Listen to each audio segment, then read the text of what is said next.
It's game day, LSU versus Vanderbilt. We've got your final preview and score prediction. It's Locked on LSU. Let's go.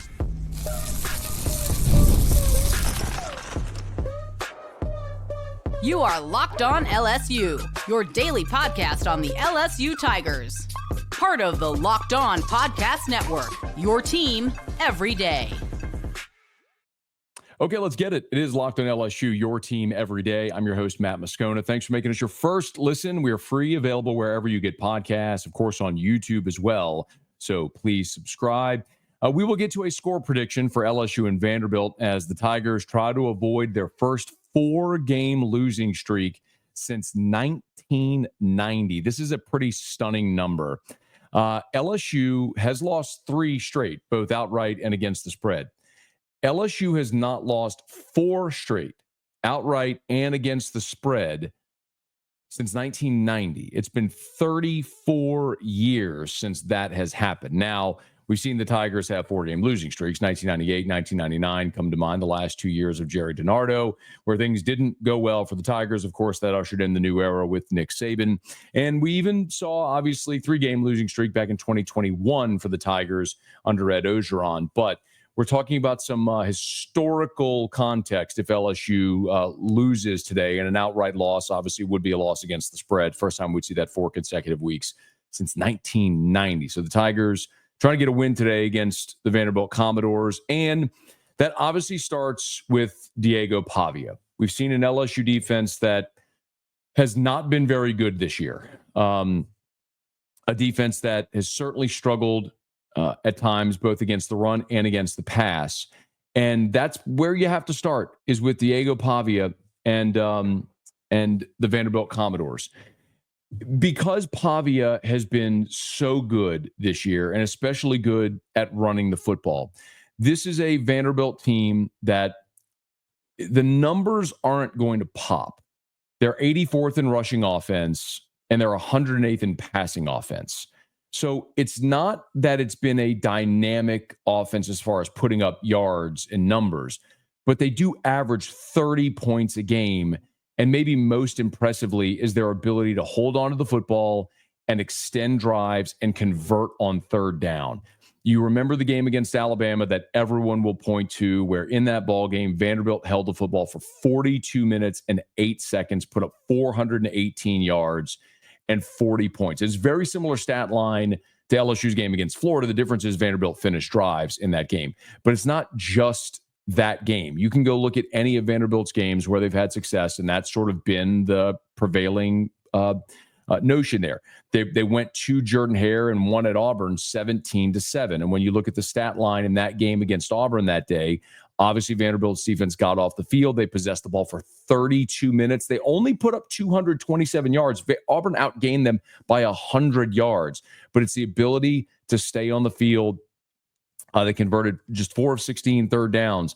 But that was the crux, is the ability to move the chains, stay on the field, possess the football. That's what Vanderbilt likes to do. So you start with Diego Pavia, a running quarterback, and you go back just to the season opener against Virginia Tech when the season started.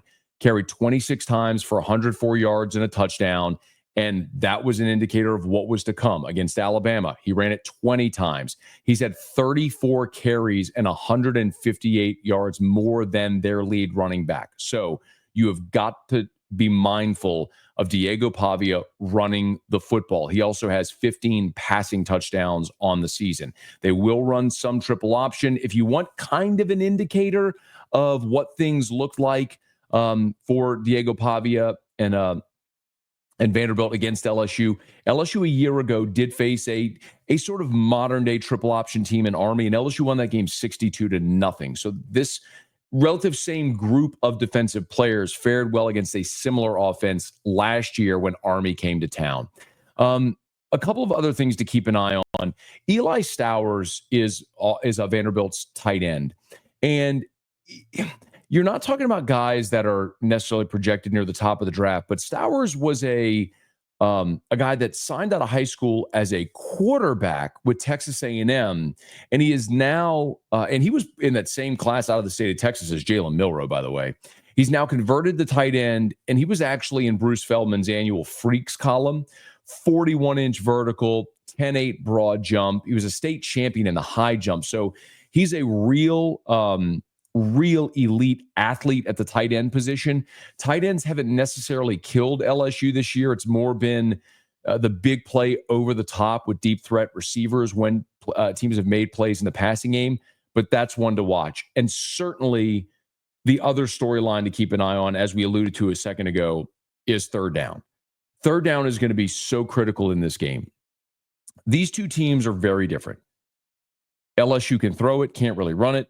Vanderbilt runs it pretty well, can't really throw it. But both teams move the sticks on third down. LSU leads the SEC at 49% third down conversion. Vanderbilt third in the SEC, converting 46% of the time on third down. In their losses, Vanderbilt has only converted 36% on third down. Even when LSU loses, it still converts 47% on third down. Clearly, the issue for LSU has been on the defensive side of the ball in their losses. So you flip that around. When Vanderbilt has won, they convert 51% of their third downs. Against Alabama, the game everyone's going to point to, Vanderbilt was 12 of 18 on third down. They converted 2/3 of their third down opportunities. Again, they stayed on the field. If you want to look at a moment in this game when the game's over, if you want to go look at the box score and say, okay, what was the thing that did it one way or another? Look at third down conversions. If LSU is able to stay on the field offensively and get off the field defensively, that'll be a pretty big telltale of how this game plays out with LSU and Vanderbilt. It's a game where LSU has just absolutely got to get going. They've got to get going offensively in the passing game, because that's a spot where Vanderbilt is not very good.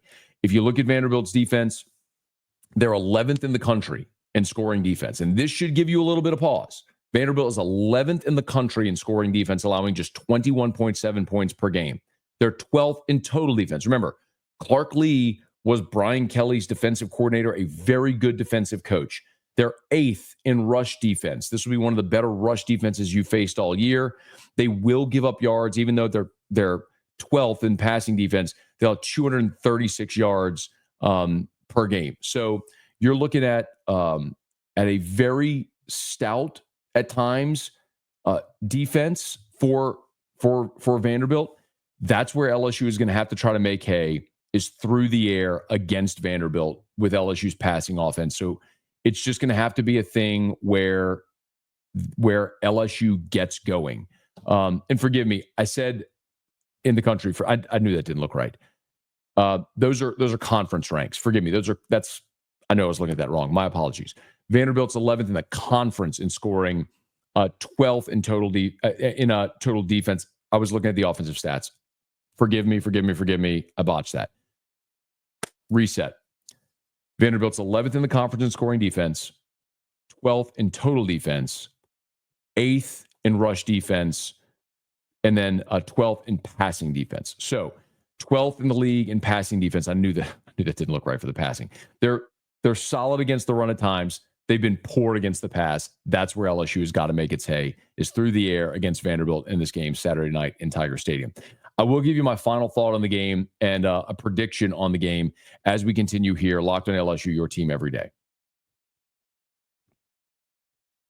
Today's episode is brought to you by Gametime. It's not too late. If you want to be in that number for LSU and Vanderbilt, you can score your tickets over at Gametime. There's so many ways to save money on tickets, no matter when you buy. Gametime picks will show you only the best values on tickets. They have last-minute deals on tickets right up to the start of the event, even an hour after it starts.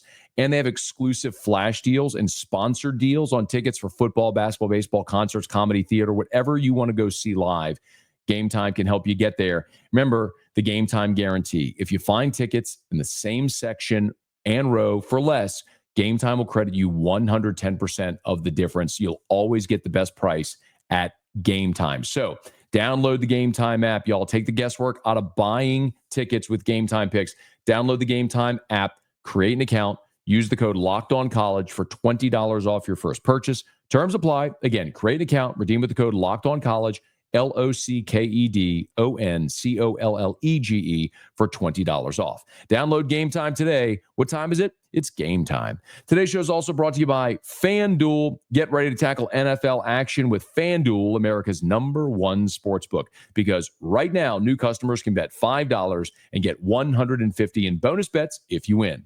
The FanDuel Sportsbook app gives you everything you need to place live bets on the NFL all in one place. So when you get a hunch in the middle of the game, you can check out the latest stats, view live play-by-play, and so much more on the same page where you place your bets. Just visit FanDuel.com to join today. You'll get started with $150 in bonus bets if you win your first $5 bet. That's FanDuel.com. Never waste a hunch. Make every moment more with FanDuel, an official sportsbook partner of the NFL. You know, it's interesting as we sit here on Saturday, kickoff of these 11 a.m. Central Time games. I look at the updated line for LSU and Vanderbilt. Remember, this opened in Vegas with LSU at 9. It got bet down to 8, then down to 7.5. And it's so interesting because here we sit now on game day, and late LSU money has come in as the numbers back up to 9. So clearly there's information, or people just waited to pound LSU late as that number went down from the initial number. So that should make you feel good from an LSU perspective. From my perspective, I look at this game and it feels to me a lot like the Southern Cal game in the opener. And we spent the offseason looking at LSU and USC as two teams that were almost mirror images of each other. I gave the example like that Spider-Man gif or the Spider-Man meme when Spider-Man's like pointing at each other. All the different Spider-Mans are pointing at each other. In this game, you have two teams that do one thing exceptional on offense and one thing not very good. Vanderbilt's very good at running the ball. They're not very good at throwing it. LSU's very good at throwing it. They're not very good at running it. Defensively, same. LSU's been pretty good against the pass. They've been terrible against the run. Vanderbilt, pretty good against the run, very bad against the pass. Special teams, both have had great moments, both have had devastating moments. Vanderbilt has a Groza Award semifinalist at place kicker, the same kicker who also shanked a chip shot that would have beat Missouri on the road. LSU is Damian Ramos, who is the SEC Special Teams Player of the Week for the game he had against Arkansas. A week later against Texas A&M, he misses 2, and then there's a snap that goes off the holder's face mask. You can even look at the coaches. Clark Lee was Brian Kelly's assistant at at Notre Dame for 4 years, 3 as the defensive coordinator before he became the head coach at Vanderbilt. These two teams are so similar. And whenever I am not sure about a game, I usually lean on 3 things: coach, quarterback, venue. Well, LSU's got the better head coach. Quarterback, I might give a lean to Pavia the way he's played this year. Venue, of course, Tiger Stadium, but I don't think Tiger Stadium is going to be at full throat. And I don't know how much of an advantage that will be for LSU in this ball game tonight. On my radio show, I literally flipped a coin. That's how uncertain I am. I've talked to odds makers all week, from Phil Steele, who abstained from betting this game, Lee Sterling, who maybe a lean toward LSU in the game, but not super convicted. A really challenging spot to pick this game. I've heard some people say LSU's got to win because they got to win. They need to avoid the 4-game losing streak and just got to find a way to win somehow. But I would argue that moment actually came last week. The moment for LSU where they had to win was last week, because they still had what was a mathematical probability of going to the college football play, or at least getting to the SEC championship game. And everything you needed to happen last week happened. South Carolina beat Missouri, and Georgia beat Tennessee. The things you needed to happen lined up. What didn't happen was LSU take care of business in Gainesville in a game where they controlled the time, they controlled the field, they controlled every part of that game except the scoreboard. So now you're going to find out what you actually have to play for. You're going to find out about things like buy-in and heart and culture and all that sort of stuff. If LSU goes out and plays a really good game today and finds a way to beat Vanderbilt on their home field in Tiger Stadium. The other side of that is also true, which is you should have expected that last week. And we haven't seen a very good or very disciplined LSU football team. You've seen a team that everything has looked difficult offensively, and a team that still struggles to stop the run and prevent big plays. And Vanderbilt's capable of that. I literally flipped a coin in studio. I said, heads LSU, tails Vanderbilt. It came up tails for Vanderbilt. So that's who I picked. That's a stupid way to do it, but this is one of those games where I don't know how you give a heavy lean to either team. I would love to see LSU go find a way to win this game and then win next week against Oklahoma, get to 8-4, win a bowl game, get to 9, polish off this elite recruiting class. But with the way the last month has gone, with the 3-game losing streak, with Bryce Underwood's flip, of course, that coin flip didn't go LSU's way, because it feels like that. And sometimes when it feels like the whole world is against you and the mountain of evidence is building against you, you have to have something, some moment to turn the tide. It's like when everything's going wrong in a baseball game, who's going to break through and get the big hit? That's kind of what you're looking for right now from LSU. Who's going to break through with the big moment to get this thing going back in the right direction? I hope it comes tonight. I did pick Vanderbilt 24-20. I'm very encouraged by the late line movement in this game, that maybe the sharp action's coming back toward LSU, and maybe it means a guy like Garrett Dellinger is going to play. And I think that's very, very significant if Dellinger does play. You know, you gave up 6 sacks in the second half last week against Florida, and all but one came from the interior. And that's because Paul Mabenga is a downgrade from Garrett Dellinger, and that weakened DJ Chester, and the interior of your line has not been good, and you're allowing pressure in Nussmeier's face. That makes the passing game more difficult. It's the domino effect. So if this offensive line can give Garrett Nussmeier time, there's plays to be had through the air, and maybe LSU can go have a big day, which they're desperate for. Would love to see it tonight. And we'll be back talking about it on Locked on LSU after the game. So it'll be a late night episode tonight, but we will get you a Locked on LSU post-game episode. Hey, thanks so much for being here with us. Please, if you're on podcast, subscribe on your favorite podcast app, rate us, leave a review. If you're on YouTube, smash that like button, subscribe to the channel, and hit the bell so you're notified whenever we post a new video. And let a friend know if they love the Tigers. We got you every day for Locked on LSU, your team every day.